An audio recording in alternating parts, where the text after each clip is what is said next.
Assalamualaikum warahmatullahi wabarakatuh. Hai guys, pada video kali ini kita akan membahas tentang sosiologi sastra. Ya, nggak usah langsung berlama-lama, kita akan masuk kepada materinya. Apakah yang dimaksud dengan sosiologi sastra? Ya, sosiologi sastra membicarakan hubungan manusia satu dengan manusia yang lainnya, antara individu dengan individu. Yang dibicarakan di dalam sosiologi sastra ini merupakan hubungan antar tokoh.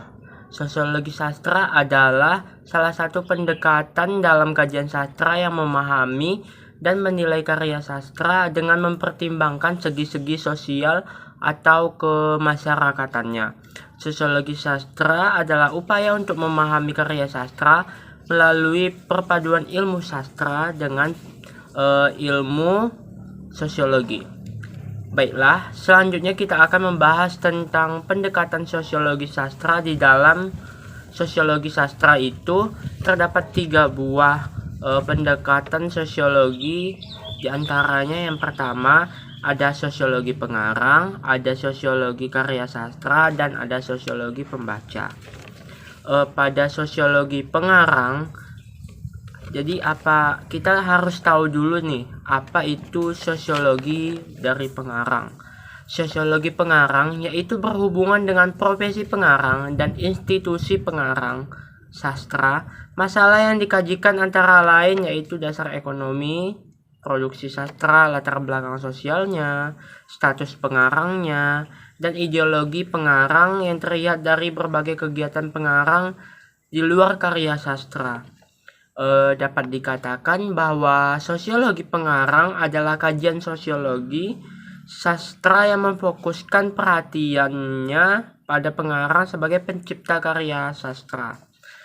Yang kedua ada sosiologi karya sastra.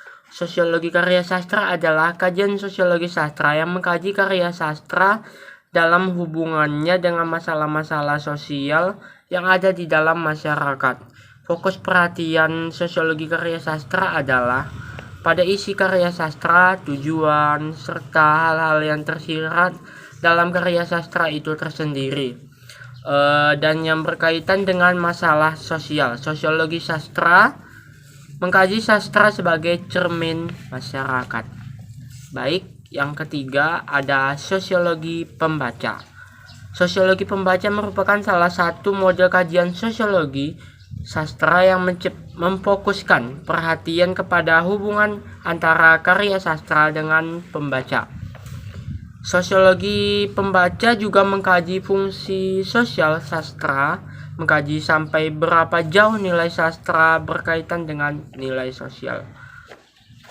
Baiklah, mungkin itu tadi penjelasan tentang sosiologi sastra serta 3 aspek pendekatan sosiologi sastra. Pada kali ini kita akan mengulas antara novel dengan sosiologi sastra.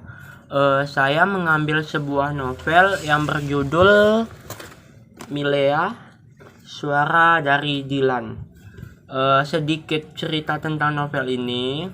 Novel ini merupakan karya dari P.D. Baik yang mengaku sebagai imigran dari surga katanya.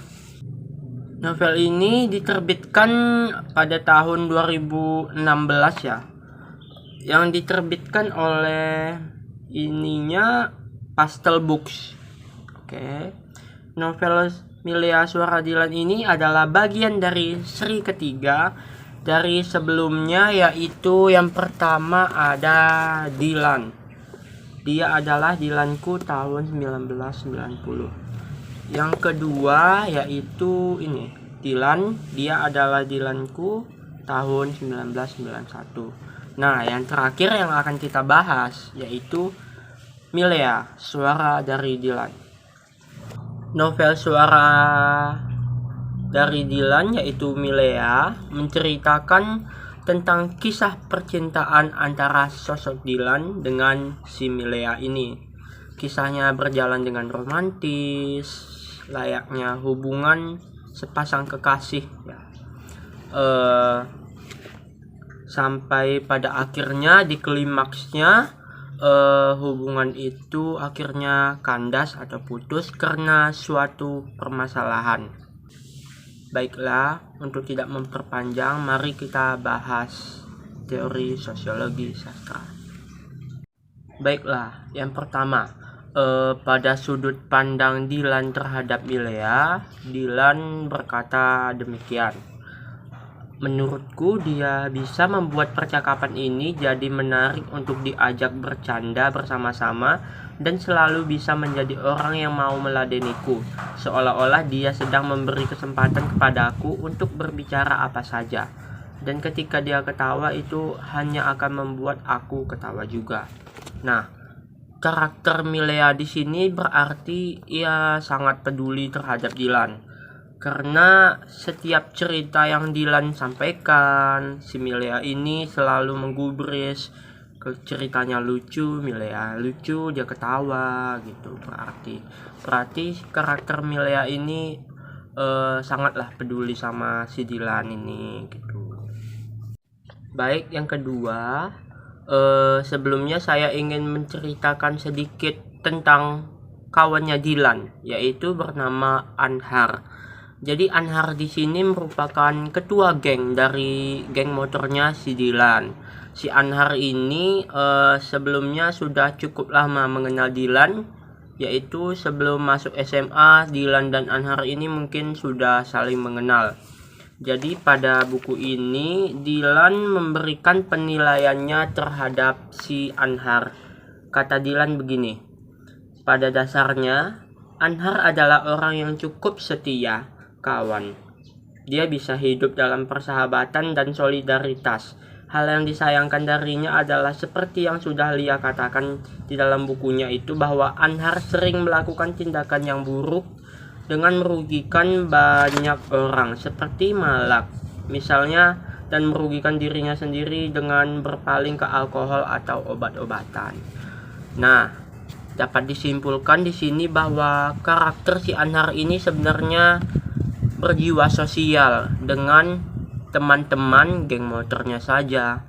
Dalam tanda kutip, berarti si Anhar di sini di luar dari teman-temannya geng motor, ia mungkin melakukan tindakan kejahatan seperti yang dikatakan Dylan, yaitu malak, minum obat-obatan atau yang lain-lain. Baiklah, yang ketiga yaitu saya akan mungkin menceritakan sedikit klimaks pada cerita ini, yaitu temannya si Dylan, yaitu geng motor juga dia, bernama Akyu, tewas meregang nyawa karena peristiwa perkelahian antara geng motor Dylan dengan geng motor kawannya. Jadi si Akyu ini meninggal karena perkelahian tersebut, sehingga konflik antara Dylan sama Milea ini putus karena si Akyu ini meninggal. Jadi di sini pada cerita ini Dylan mempunyai seorang teman bernama Susi. Jadi Susi ini menelepon si Dylan, dia bilang begini, "Halo, Helan." Susi kemudian ngomong ngalor ngidul, "Aku berusaha menjadi temannya, berbicara yang baik, biar bagaimanapun tidak bagus bersikap sombong.